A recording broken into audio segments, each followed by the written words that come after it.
Welcome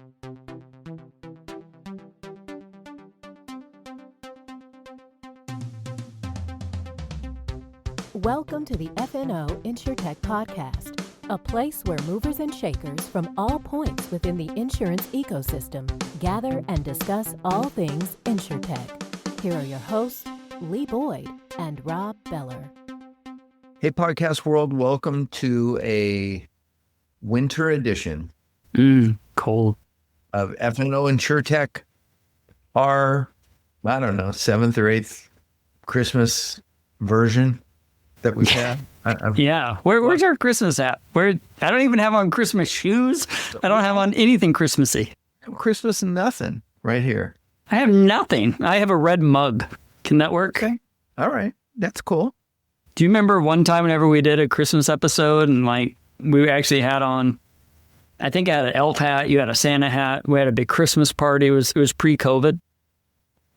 I remember one time one Christmas where we had you in an elf costume. Which I may or may not still have. I already know the answer to that. Sitting on the roof of the 470 building, making snow. Yeah. And yeah, it's snowing. It's magic Christmas snow. Geek nerd that you are. I mean, I got up there at 6:30 in the morning. It was cold.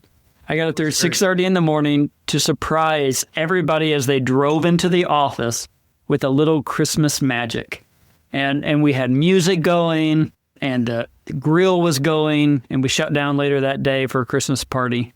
It was epic. But I do think that since your major Christmas nerd days, you've gotten a little more Grinchy. You're a little. You think I've gotten more Grinchy? Hint snow? Continuum between the Christmas nerd that was sitting on the roof in an elf costume at one end of that continuum and the Grinch at the other end. You're definitely trending towards the Grinch.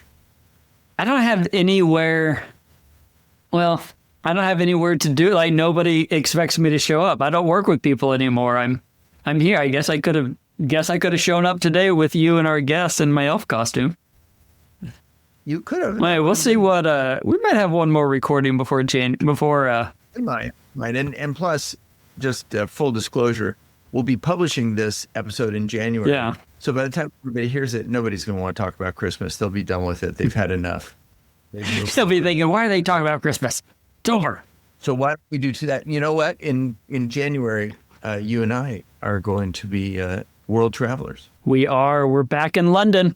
We're heading back to ITC London. Go in January. We love it. I don't know why we go in January when it's cold and rainy and have to Cold and rainy. You have to bring a giant bag because your coats. But we're back. We're back. Last year on a cold January day, we watched the changing of the guards. Remember? I do remember that. And it was kind of out of the blue that we did that, right? It was random. And remember, the king landed in a helicopter while we were. Yeah, he flew over, and they changed the flag. And then he drove out. Yeah, while they're playing and he didn't wave or anything. He just went. It was remarkable. It was crazy. But we're back over there, and we're going to be over there. ITC London is the 26th and 27th of January, and it's a great event. So if you need a reason to go to London, or you are in London, we want to recommend that you go. Rob and I will be there. We're going to be doing some interviews during the event. We're going to be doing some interviews later on in the week. If you are listening to this and you feel as though you have a story that needs to be told or wants to be told, or we would love to interview you. Just let us know. Write on in, and Israel will take care of you. We'll be in London for ITC London, and those dates again, Lee? 26th and 27th. Of January. So at the brewery, I believe.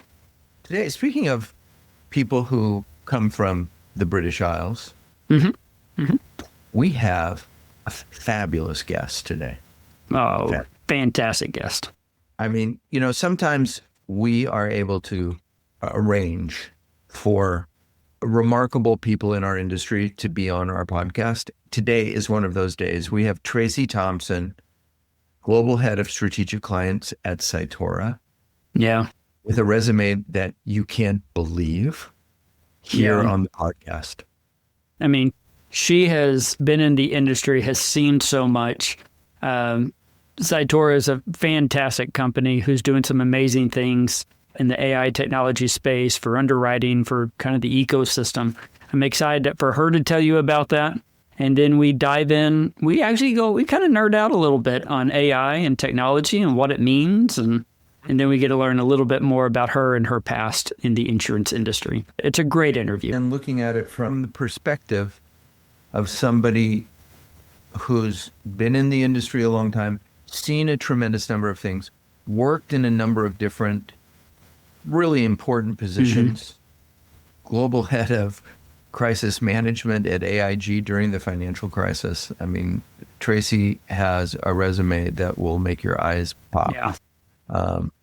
But her insights, her viewpoints, you have to hear. So let's hear it.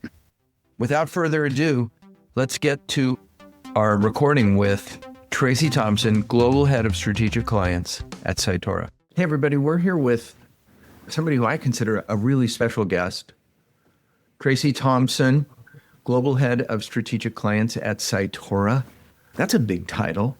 What does a Global Head of Strategic Clients do? Well, first of all, before I ask you that, welcome to the podcast. Welcome. It's great to have you here. Thank you. It's good to be here and good to spend time with you both. Yeah, I hear it's snowing in New York, or it was snowing. Well, it's icing right now. Nobody likes the ice. Nobody likes the ice. No. There's nobody outside. But it is Christmas time. We're recording this. You got a lot of people probably around looking at the Christmas tree. How is it in New York during Christmas time? Pretty busy with tourists and the two main Christmas trees being Wall Street, and that's in the FiDi, by the way. A little further down, Rob. Wall Street and Rockefeller is where the Christmas trees are. They're pretty beautiful. But if you get there at 6 a.m., there's nobody around, which is always nice. That's the time to go. Are you an ice skater? Do you go ice No, skating? I run. I don't ice skate. Running is as fast as I go. Let's jump right in. Tracy, you're the Global Head of Strategic Clients at Cytora. Share with us, what's that job and what is Cytora? Tell us a little bit about the company. So, yeah, let me tell you about Cytora, and then I suppose my role will make an element of sense. So Cytora is a platform that digitizes the intake of submissions and data to create decision-ready risks for predominantly underwriters and feeding into downstream core systems.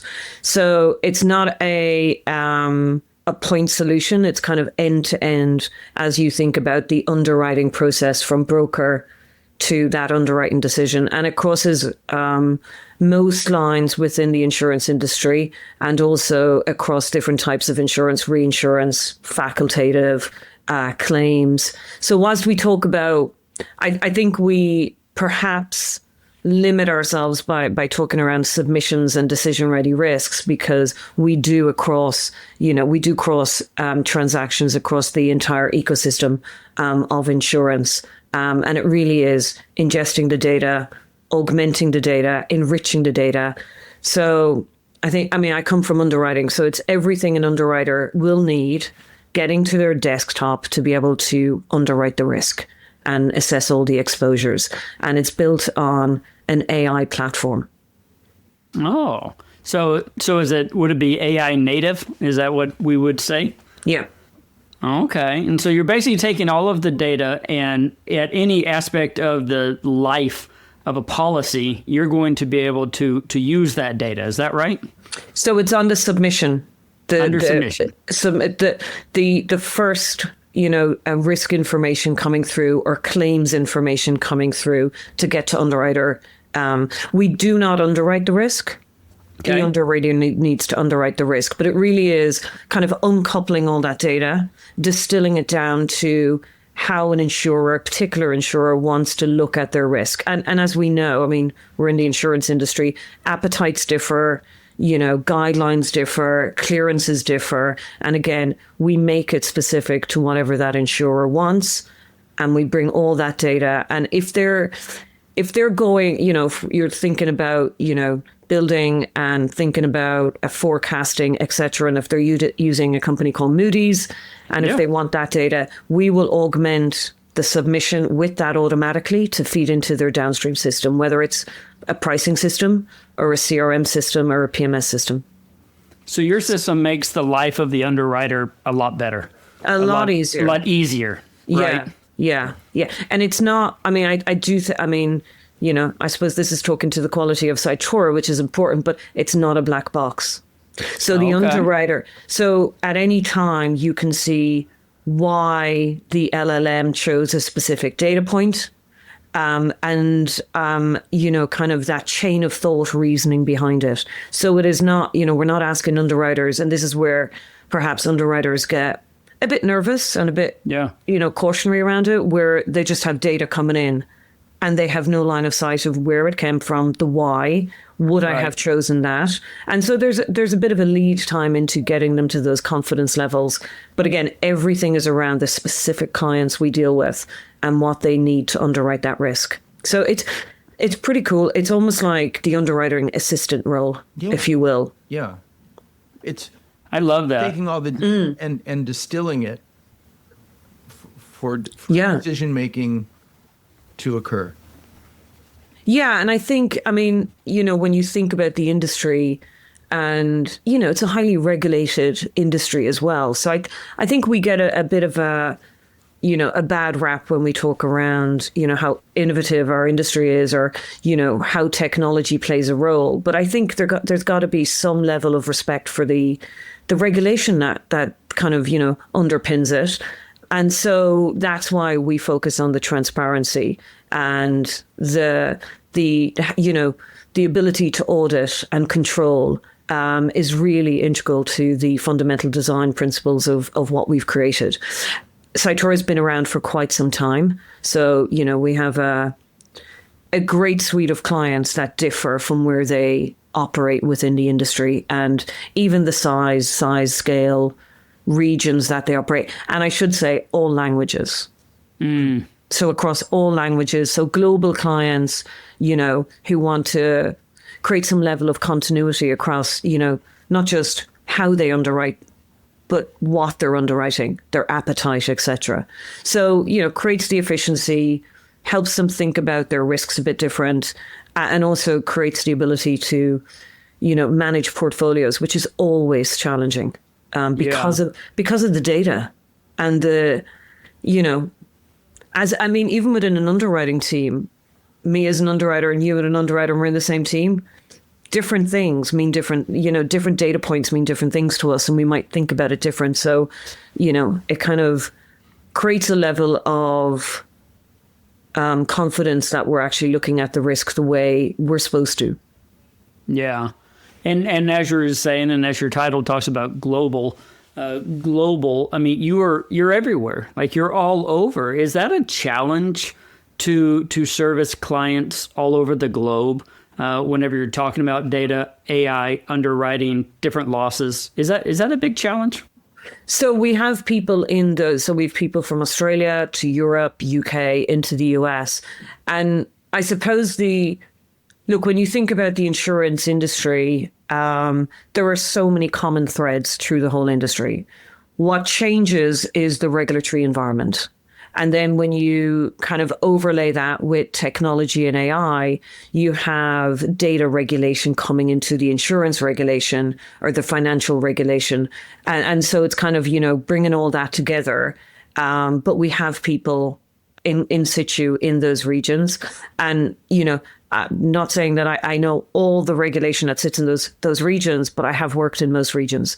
So, can talk to, if I'm in Australia, I can talk to the Australian market with a level of confidence because I've worked in there. I've broked and underwritten in there. Same with UK, same way. So, I would also challenge, what does global actually mean today? That is a good one. Why don't you help us understand exactly what you do as global head of strategic clients? Tell us, what does that mean? What are you doing there? Predominantly managing the relationships. And when I talk about relationships, I talk about, those senior C-suite relationships, understanding where the business wants to grow, so where our clients want to grow, and thinking through how do we best partner with them to enable that growth. So kind of thinking beyond just the tech side. So what's the business problem we're solving for? And how does what we're doing play a role in enabling that? So my role in terms of, how I target my focus is really around the growth, retention, the long-term strategic value as we think around the journey and the path forward for Cytora, how that fits in with particular clients. I think the title itself should be more around global clients as opposed to global strategic clients. Okay. Because it is predominantly global clients I kind of am engaging with. I do an element of sales. So, sure. But again, it really is around bringing the insurance and the tech. I mean, the bit that I can bring together is I understand the insurance pain points within an insurance company and a broking company, and thinking through what role does tech play in that? Because I think, if we think about insurtechs, I think if you kind of unpack it, or if you ask questions around, is it insurance people or tech people? They either go either or, and we want to do a bit of and. So, we really want to bring that insurance focus, and tech obviously playing a massive part in solving for some of those problems. A lot of my role is around that, really distilling fundamental issues that, loss ratios. What is a loss ratio? How do you then translate that to the tech world? And kind of bringing all that together. Do you consider yourself an and? Predominantly, yeah. I'm not an either or. I mean, look, I'm very fortunate that I've kind of, got into the tech side because I can start understanding that. I mean, for me, that was a driver for me. How do I learn about the tech side without going full throttle into a tech company servicing the insurance industry? How do I think about both the end? I have a lot of way to go on the technology side because it is moving at a massively fast pace. Right. Isn't technology changing even for technologists? Right. So like if I was in technology, a coder or a builder 20 years ago, it's different today. You're doing different things, maybe even against what you learned those times. So what a great time to get in to the tech space because it is changing. It is changing. It is. I mean, look, how often do you, I'll push the question back on you guys too, is how often do you use ChatGPT? Fairly often. I'm a big fan. Answer that question. Compared to how you would have used Google, like as in like using the internet and going in and going, but now you're asking really thoughtful questions to ChatGPT, whereas before you'd go, what book can I get or where can I find this? It's a very different question set that you ask. And look, the hugely positive thing about this is it creates a huge level of curiosity, which I think is a massive positive trait for anybody to have. Yeah. I agree. I think the way people are using technology nowadays, I guess I've been using it for almost 2 years now, but I no longer ask it to do things. I now ask it to challenge me, to elevate, to brainstorm, to help me think about what I haven't thought about. It's a whole different way. And people are starting to do that. And a lot of speakers and articles are written that people are changing. I still think you have a lot of young people who are like, hey, what's the answer to this question for my test? Which, I could talk for an hour on. Sure. But people are using it different. And people want more, just like your company. People want more than an answer. They don't just want to know, should I underwrite or should I not? They want to know, why should I underwrite it? What's the data? You talked about not being a black box. That's huge right now. People are longing for the why. Why am I doing this? Why is it making this decision? What input came in? It's so exciting. I mean, you're in it at just a great time. A great time. And I think, to what you just said, Lee. I mean, it's not about the other thing for us, and it's an objective that I'd like to keep within certainly within how I think and how I engage with clients is around it's not about replacing. It's like, can we move away from that? It's around how do we help people perform better in their jobs to make it, more fun, to make it more interesting. And how do we, focus on, right. So not just about how do we solve for this problem, but what are the problems we're not thinking about? That the industry, if you think about the insurance industry, we talk about, the rates are going up and down, and like let's have a discourse around what are the risks, the risks that we're not seeing in front of us today, we don't have in our purview. And in my personal opinion, a lot of that is around the data. How are we synthesizing the data? How do we get the data in? Because if we think about, how we underwrite or how we used to underwrite previously, you'd look at the data specific to the risk you're underwriting. You're not looking at that ancillary data. And it's how do we capture all this? How do we bring in claims data? And how do we start growing the industry as opposed to focusing in on soft market, hard market? How do we write more business? How do we make it kind of, a bigger problem for us to solve jointly, as opposed to, that friction between companies. And I think this could lead to that ultimately. But we have a long way to go. But at least we're going in the right direction. And I think that is fantastic. And it's a great place to be right now. Where are we now? I agree. In that, I think the industry, if we think about the entire value chain, so I don't want to talk about, this is where clients, it's like if we talk about the whole ecosystem and the whole value chain of insurance, technology allows us to think about those problems together, as opposed to this is my lane, this is my lane, this is my lane. And everybody has their role, and we're so stuck in it that we end up causing friction within the value chain, as opposed to breaking down those barriers, going, look, these are things that are happening in the world. How do we get together and think about capital and not just on the transactional side of things?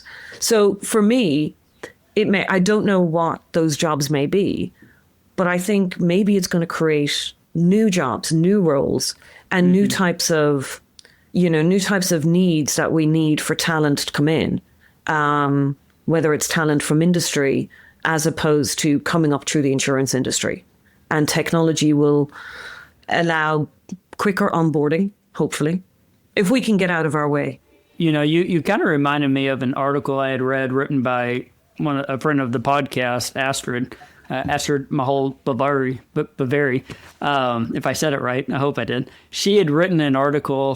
She was in a meeting the other day, and a senior claims professional sat through an AI demonstration, a technology to show about automation. And the guy basically said, well, how is it going to make my people better at their job? And I think a lot of what we're looking at technology, the first thing you think is automation.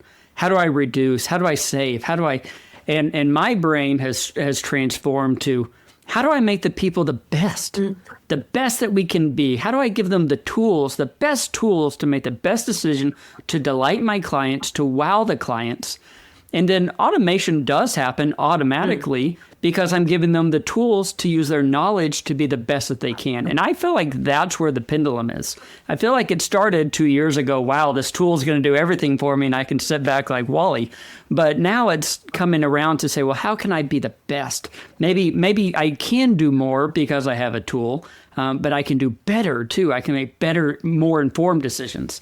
And I think that's where we are. That's my opinion. I think that's a great place to be. I mean, it's interesting.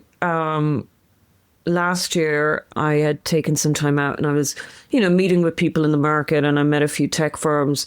And one stuck with me significantly because we got into a challenging conversation.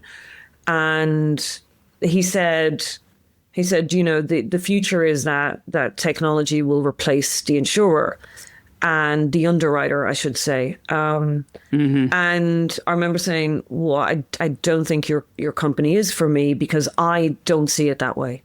I think that role of the underwriter is going to be augmented, and it's actually going to change and become an even better role, a meatier role. And those, the administrative tasks are taken off and people can think about risk with more time on their hands. And equally, if you think around the legacy type of client relationship, I mean, it gets a bad rap. It becomes very administrative.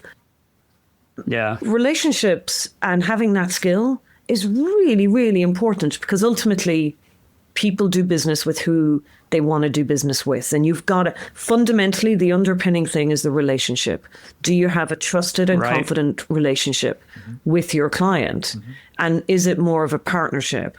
So you take all the noise around the administration away, and we can start honing in on what does that skill look like?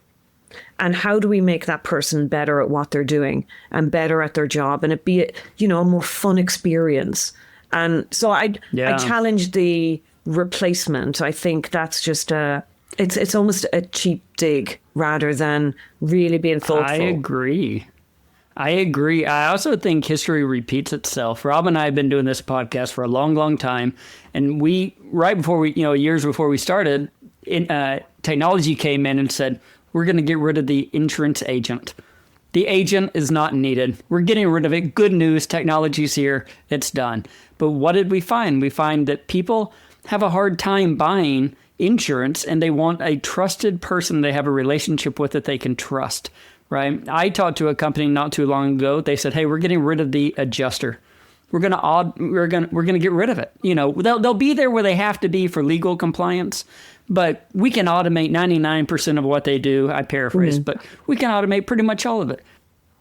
But I think that's just repeating itself, just like the underwriter. Like, no, you don't have to get rid of the person. Let the person be great at what they do. Build the relationship, build the trust, use technology as a tool there. The irony is with like the agent, as an example. Today, I think the agent is stronger than they've ever been.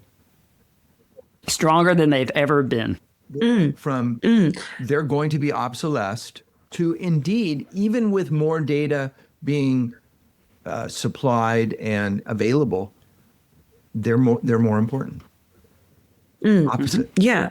It also creates, the ability to innovate at a much more accelerated pace. And, I think both of you will agree that the industry gets, a bit of negative around the innovation, lack of innovation. You hear those terms thrown around so quickly. And I always take a step back and go, you really should think around what we're actually doing and what the industry actually does do for society. And when you think about these big events, insurance is there to make sure that companies and people can get back up pretty quickly. But I think technology will shift the industry in terms of that. Again, it goes back to talent, attracting a different type of talent because you're seen as innovative and forward thinking. Yeah. And also collaborative.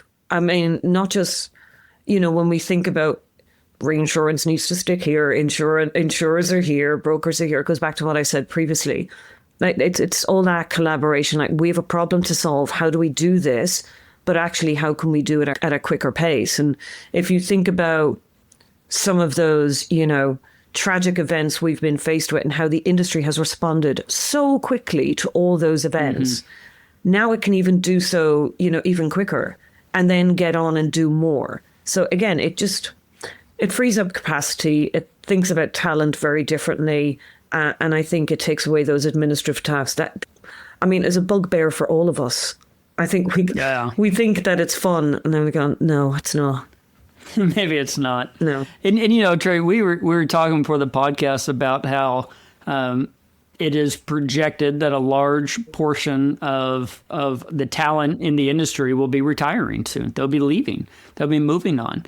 And technology is a great tool that we're going to be able to use as we bring new people into the industry. Maybe they don't have to know all the administrative things and this, this is on yellow and that's on blue and this is on green. But they can talk to people, and we can teach about empathy, and we can teach about the overall impact of the industry. Technology is going to be a great use there.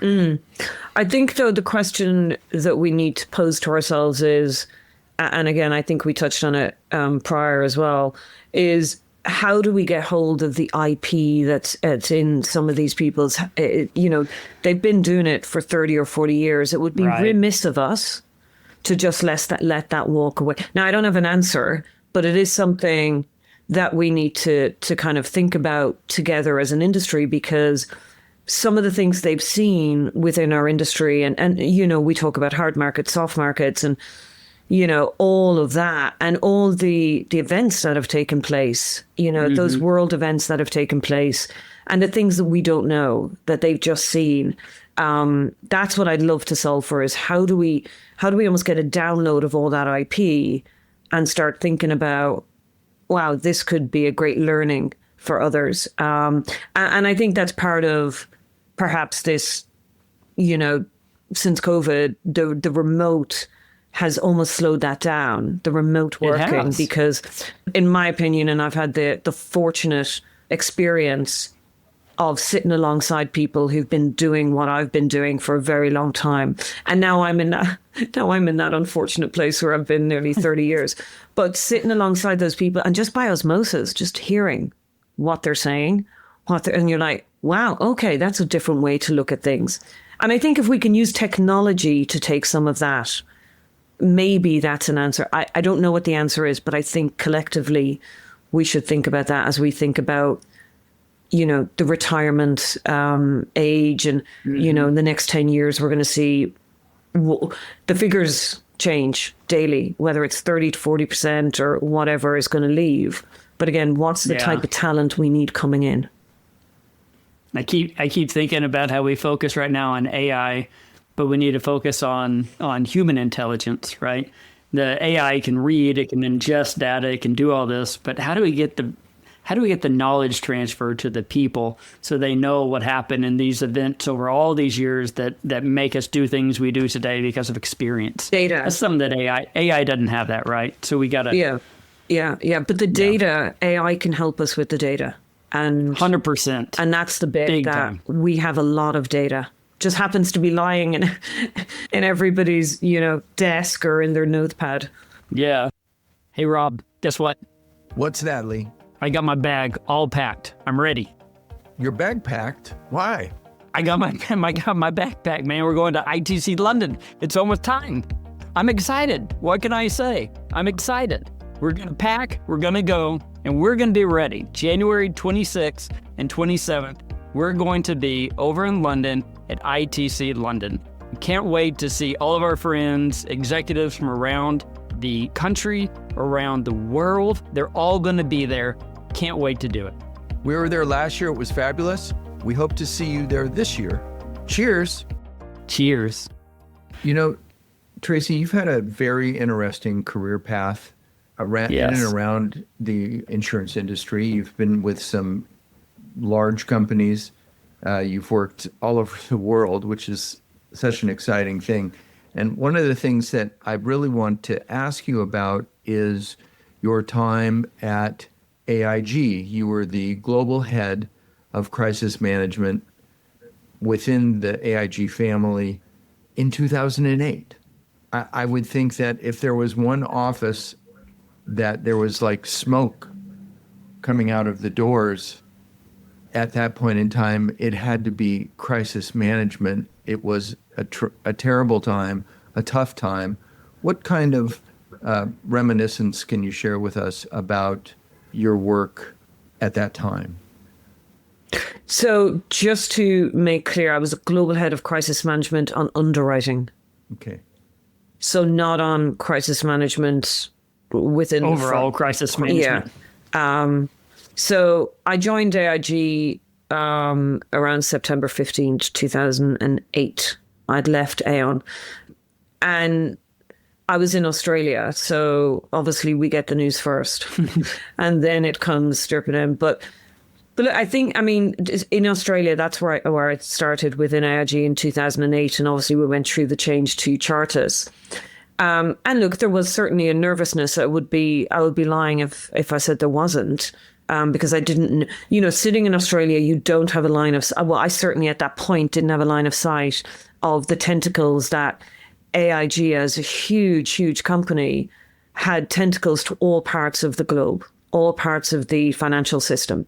And when you're sitting, so far away from all of that, it's hard to see that.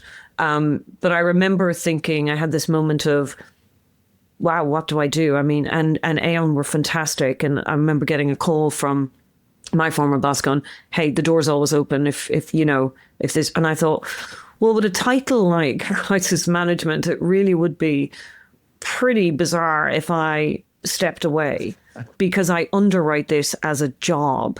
And now I'm going, no. So for me, it was an opportune time, because I think you have to really, you have to work with clients a lot more and a lot harder. And I would say during that time, competitors were out basically with their clipboards saying, yeah, we'll write it. And we had to work hard. We had to really work hard to retain business. At the time, the CEO in Australia was phenomenal. So I worked pretty closely with him in terms of, because obviously clients that I was insuring, this was a big part of, their risk. And crisis management encompassed product recall, which is malicious tamper, kidnap and ransom, terrorism, political risk. And if you think about big food clients, their biggest risk is recall. And their biggest risk was placed with AIG. So there was a challenge to us around, are you going to be there? Like, are you solvent? And of course, there are financial rules and regulations around solvency. So there was a lot of, the underwriting was almost the easy part. It was a lot of standing in front of a client and persuading them that, this was the right place for them to insure their business. And your integrity was challenged for the right reasons. But, following Australia, I then moved to New York and took on the global role. And that was, pretty challenging. And I'm sure you'd hear this from other AIG alumni. Back then, it was, the learning experience is one I will never be able to get. And the people I worked with, when you talk around knowledge, like the people I worked with, I can say those names within the market and everybody knows them because, back then AIG was a very, very strong company within the insurance industry, almost set the tone for the industry in terms of how we should be looking at risks, all those challenging risks. But it was, for me, just personally, nothing, about the company, but it was more around walking to work and seeing the noise and the reporters. And that's a very different environment, to walk to work in, where it's about the company you're working for. But I would say there was a lot of things unknown. So, perception's reality, unfortunately, and kind of is what it is. But, I was fortunate that the people I worked with and the coming together of, both the international and the home office under, crisis management was hugely beneficial in terms of what we did. But massive learning curve. I'd be very open in saying I sometimes question whether I was, whether I had enough experience to be in that role in terms of in that environment, or whether I could have done with a bit more of challenging environments through my career to actually be in that role. But then I came away going, well, if I can do this, I can do anything. Yeah, exactly. I think a lot of us will look back and say, what if I had this knowledge? But the amount of knowledge that you gained, right? It's this alumni club that you're a part of, especially around that time period, that if you're like, oh, yeah, I was at AIG back then, you're like, oh, well, your mind explodes. You're like, oh, okay, that's awesome. Yeah. I think that's just absolutely amazing. And it was fun. But I would imagine it was a roller coaster of emotions, I would imagine. Yeah. Because also it was at the time of, we had Somali piracy, we had all of this, and obviously I did K&R, and then you had all those malicious tampers, and all of that was under my remit. And at the same time, you're convincing that AIG is the best place for it, because also we had capital. So there was a lot of, you guys know this, there's a lot that, people hear about, but they don't understand that we need to be solvent. If we're not solvent, we don't, so there's a bit where you can get level of frustration that you're going, no. If like the lights go out, if we're not, if like that's not going to happen. Yeah. But then Yeah. there's such an emotional tie to what people hear in public. And look, the other thing I'd say about it is it's character building, but it's certainly set the tone for how I think about building trust and confidence, that a lot of it lies on an individual, not just, I mean, obviously you're umbrellaed by the company and that's really important in the culture you sit within. But it's about you as well, because clients want to look in your eyes and go, are you going to pay my claim? Right. Mm-hmm.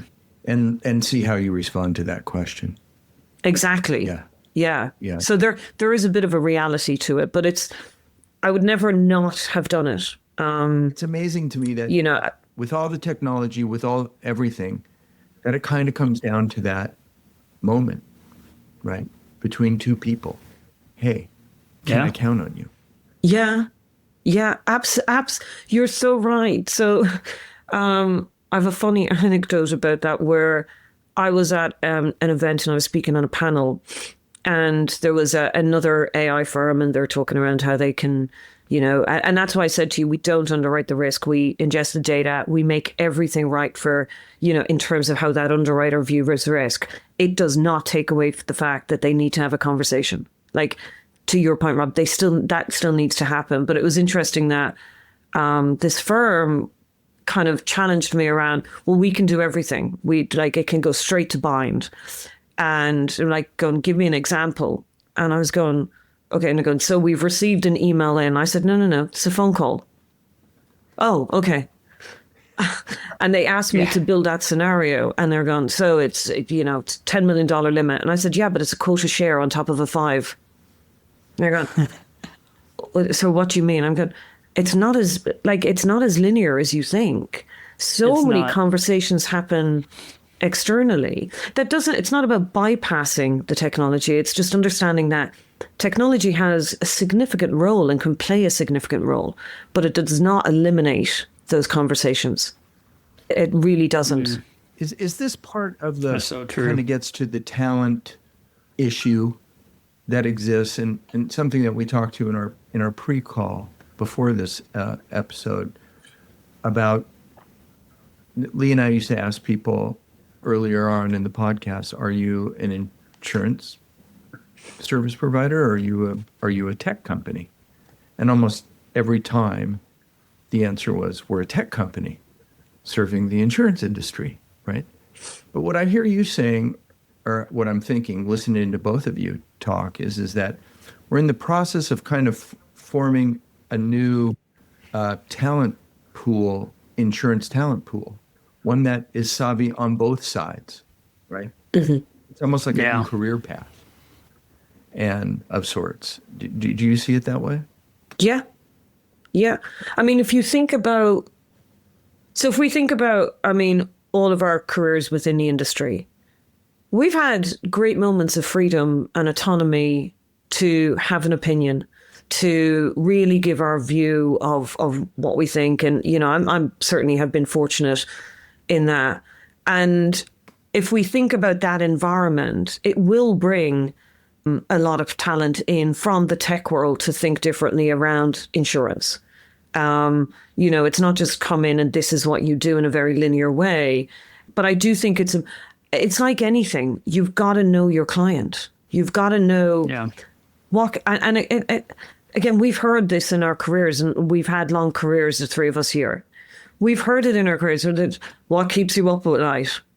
Like talking to a CEO or a C-suite, and being able to go, what, and not being afraid to go, what is it? But also understanding what they say as it applies to their business.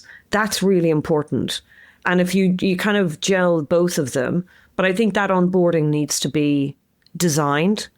So if someone has obviously a tech background, how do we get them up to speed with the insurance knowledge and the industry knowledge? And certainly when I started, the best thing I did was the Lloyd's exam. Didn't take too long, but it was great. And you get into Lloyd's and you can walk around Lloyd's, and look, it doesn't necessarily have technology and AI, but I remember being turned away from a Lloyd's box saying, you don't know your client enough. You go back and learn, and you go, okay, I need to learn about the risk a bit better. Oh man. Wow. way back when. Wow. Way back when.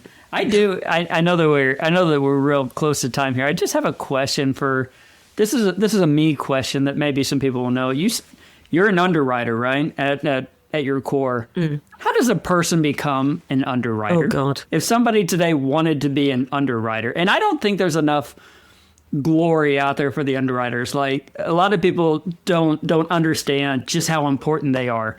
But they are, and I don't even know how would a person today like do they go to school? Is there a graduate degree for underwriting, or is it that you just join a box at Lloyd's and as an apprentice? How does a person start?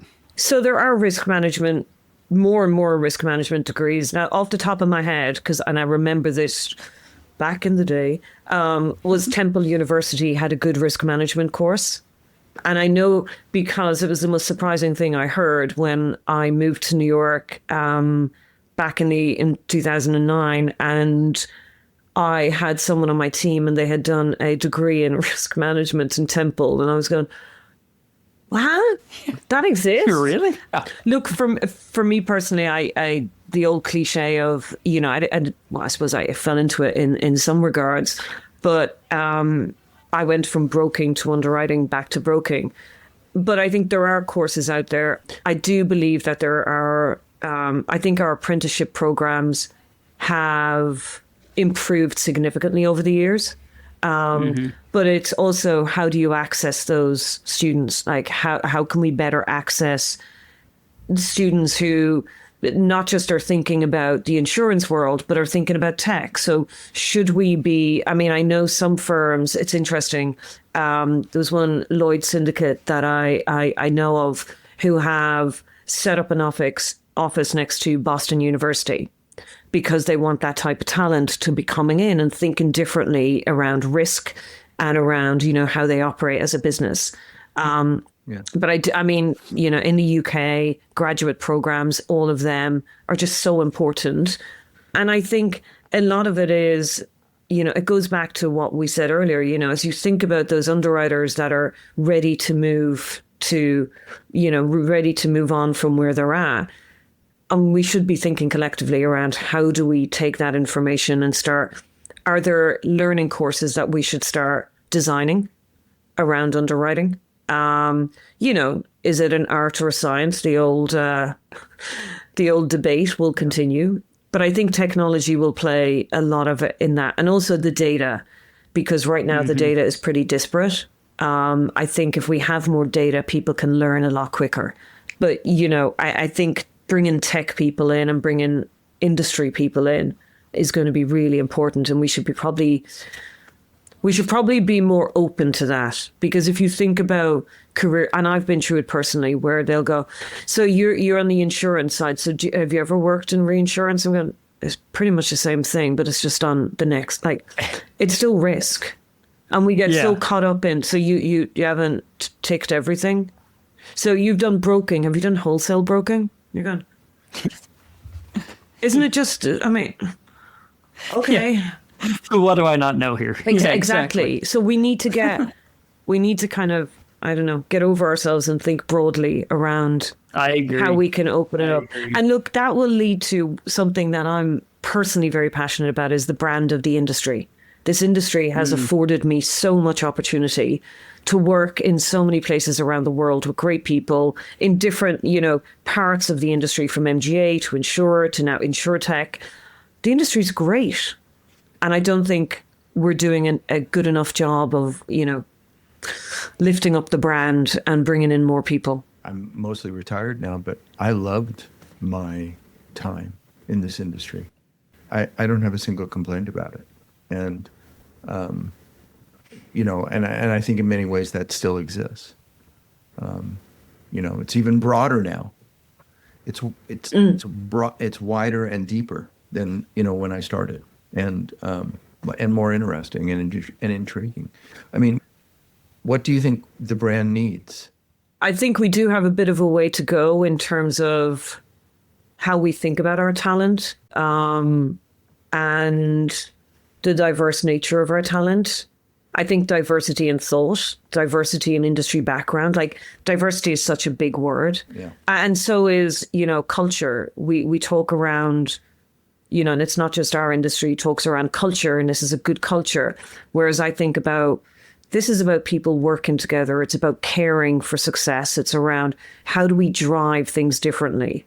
And culture is the overarching kind of umbrella word, but it's everything that lies underneath that needs to, I feel it needs to improve. I don't think we have enough time to unpack everything, but if you think about where the industry is now and some of what's in the public domain, we have work to do, and we have a bit of, just cleaning up the house, but also educating, new talent that we want to come in on things that the industry has done in terms of whether it's the wildfires in California, whatever it is, how the industry has actually stood up and helped society in a way that is just so wonderful. And we come together in those instances, but we need to do a better job of getting that out into, the public or into, the forums where, younger individuals are coming into the workplace and they have knowledge of what our industry does,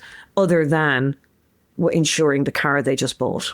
Like, how do we get them thinking differently? I love that. In our next episode with you, we'll continue. Car insurance. That's right. Should we buy it? We'll keep unpacking. Tracy, we'd get her out of here today, and look what we've done. We've just gone on and on.